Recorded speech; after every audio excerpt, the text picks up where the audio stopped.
Assalamualaikum warahmatullahi wabarakatuh. Kali ini ada berita terbaru dari Wisma Atlet, terutama bagi para warga negara Indonesia yang ingin balik ke Indonesia dengan proses karantina. Tentunya juga para pekerja migran yang banyak pulang kembali ke negara Indonesia. Kali ini berita terbaru dari Wisma Atlet bahwa Omikron telah ditemukan di Indonesia, telah terdeteksi. Nah, akibat dari penemuan ini, tindakan dari pemerintah yaitu melockdown Wisma Atlet dan adanya karantina antar tower. Kemudian dari kapasitas tersebut kemudian diberikan untuk Tower 7 kepada para WNI yang balik ke Indonesia dan karantina di Tower 7 RSDC Wisma Atlet. Jika penuh, maka akan dialihkan ke Pasar Rumput. Dan seperti yang terjadi, akan terjadi penumpukan para WNI yang masuk ke Indonesia, di mana penumpukan untuk masuk ke tempat karantina. Seperti ada berita yang terjadi kemarin bahwa penumpukan di Pasar Rumput yang kemudian dialihkan kembali ke Wisma Atlet karena kapasitasnya penuh. Dan pemerintah telah menyiapkan juga jika kapasitas penuh di Wisma Atlet dan di Pasar Rumput penuh, telah disediakan RSDC Cilincing. Nah, Rusun Cilincing. Nah, ini yang perlu diperhatikan kepada teman-teman. Bukan hanya nanti di karantina jika penuh, bukan hanya di karantina di Wisma Atlet ataupun di Pasar Rumput. Jika penuh akan diarahkan ke Rusun Cilincing.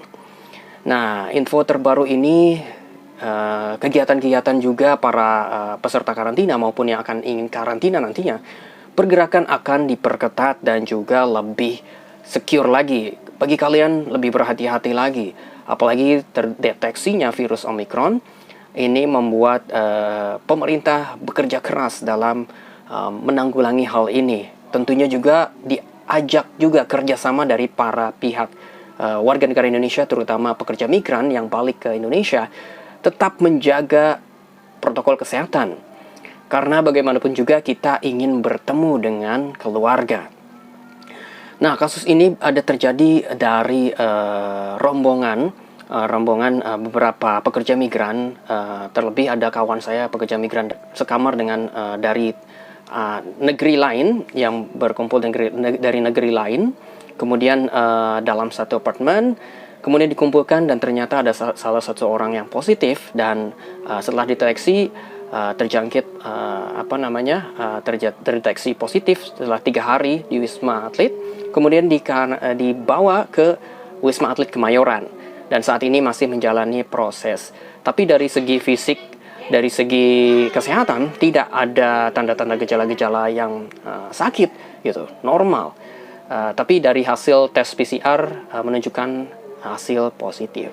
Inilah yang perlu diperhatikan teman-teman, bahwa kita tidak tahu, walaupun kita menjaga prokes, walaupun kita yakin juga tetap sehat, tapi memang bagaimanapun juga kita tidak tahu virus itu bisa masuk ke badan kita tanpa kita ketahui.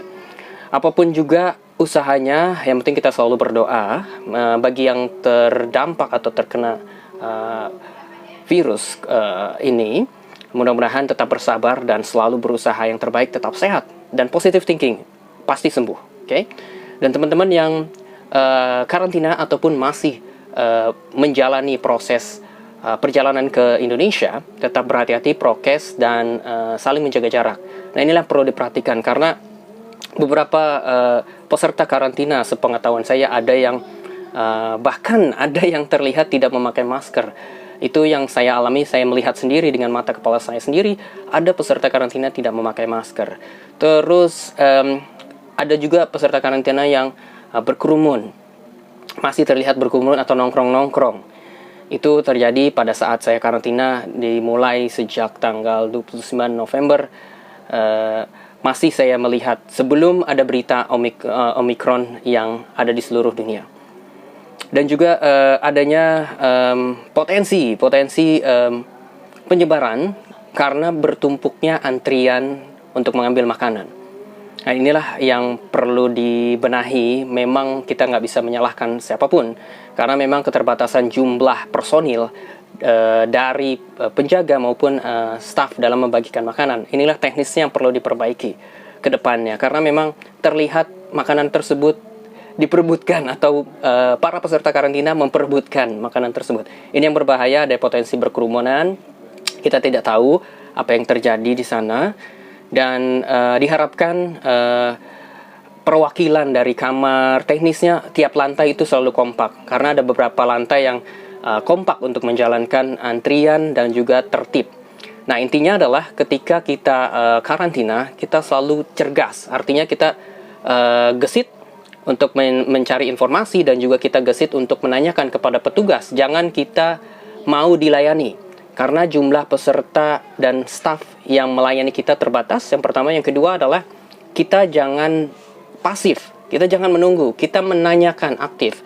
Dan karena kita membawa diri sendiri, kita telah diberikan fasilitas untuk karantina, tinggal kita yang aktif. Cergas, sopan, dan juga sabar. Oke? Bicara dengan staf, bicara dengan para volunteer, para relawan yang membantu di sana, kita selalu sopan. Oke? Sopan, menjaga diri kita, menjaga marwah harga diri seorang pekerja migran yang datang dari luar negeri ke Indonesia. Tertib, dan juga kita menjaga budaya kita, jangan sampai terlihat tidak tertib. Seperti contohnya mengambil makanan seperti korban kebanjiran yang berebut. Jadi kita masing-masing membawa diri dan juga bertoleransi dengan peserta karantina yang lain. Mengambil makanan yang sesuai dengan porsinya, mengambil air minum yang sesuai dengan porsinya, mengambil buah yang disediakan sesuai dengan porsinya, serta mengantri secara menjaga jarak. Jangan ketika makanan datang langsung diperebutkan. Jangan khawatir, kalian gak akan kehabisan makanan kalau tertib dan jujur, bertoleransi dengan peserta karantina yang lain. Jangan sampai jatah makanan yang seharusnya untuk peserta karantina yang lain diambil, dan peserta karantina yang lain tidak dapat kebagian makanan. Dan yang perlu dibenahi adalah sistem pembagian makanan serta jumlah peserta karantina dengan jumlah makanan yang diberikan. Karena beberapa tempat saya lihat ada di beberapa lantai yang makanannya berlebih. Di beberapa lantai tidak diambil, dan ada beberapa lantai yang ada yang kekurangan. Inilah sistem pembagian yang perlu dibenahi. Serta karantina lebih diperketat, karena semakin banyak ambulan yang berpatroli untuk mengingatkan para peserta untuk tetap berada di kamar. Nah, untuk berkeliaran untuk pagi, tidak tahu sistemnya sekarang, karena semakin ketat sekarang antar tower. Dan dulu aktivitasnya masih bisa jogging pagi, tapi yang penting tidak berkerumunan. Jogging pagi dan masuk kembali. Tapi sekarang kurang tahu, mungkin diperketat jadi aktivitas di dalam apartemen saja. Dan saran saya untuk mengumpulkan teman 3 orang, kalian siapkan teman 3 orang untuk nanti karantina. Sebelum berangkat dari negara masing-masing, kalian berjanji 3 orang sebelum berangkat ke Indonesia. Temukan atau kumpulkan 3 orang yang kenal ataupun yang satu dari negara yang sama. Oke, temukan teman 3 orang, buat satu grup. Jadi teman yang kenal, yaitu perempuan dan perempuan, laki-laki dan laki-laki. Kalau suami istri, usahakan bicara dengan petugas nanti untuk dalam satu apartemen, suami istri dan anak. Itu lebih memudahkan. Jadi kita jangan menunggu petugas untuk menanyakan, tapi kita menunjukkan dokumen-dokumen yang sesuai, seperti kita suami istri, tunjukkan dokumennya, kalian dengan anaknya, tunjukkan dokumen pendukung bahwa kalian benar-benar bersama anak sendiri dan bersama istri juga. Nah, kalau untuk grup itu laki-laki dengan laki-laki, perempuan dengan perempuan. Jadi kalian cari 3 orang sebelum berangkat ke negara Indonesia, 3 orang untuk berjanji sama-sama mendaftar kamar. Nah, ini lebih memudahkan daripada nanti ketika sampai Indonesia pendaftaran, kalian tidak dapat teman kamar dan akan ditemukan dengan teman yang dari negara manapun yang datang, akan dikumpulkan untuk mendapatkan 3 orang. Jadi grup yang lain. Jadi mesti kita siapkan teman 3 orang. Kalau bisa yang kenal, kalau tidak yang memang satu kampung atau memang sudah kita tahu gitu. Karena di dalam satu apartemen itu akan lebih nyaman dengan orang-orang yang kita kenal.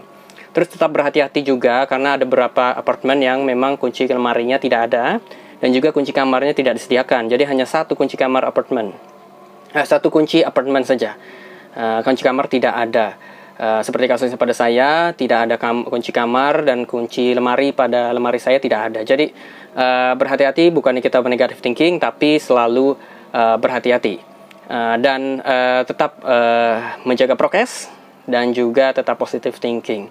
Usahakan barang-barang kita yang bisa kita kantongi selalu dibawa dan barang-barang penting. Oke? Assalamualaikum warahmatullahi wabarakatuh. Bye bye.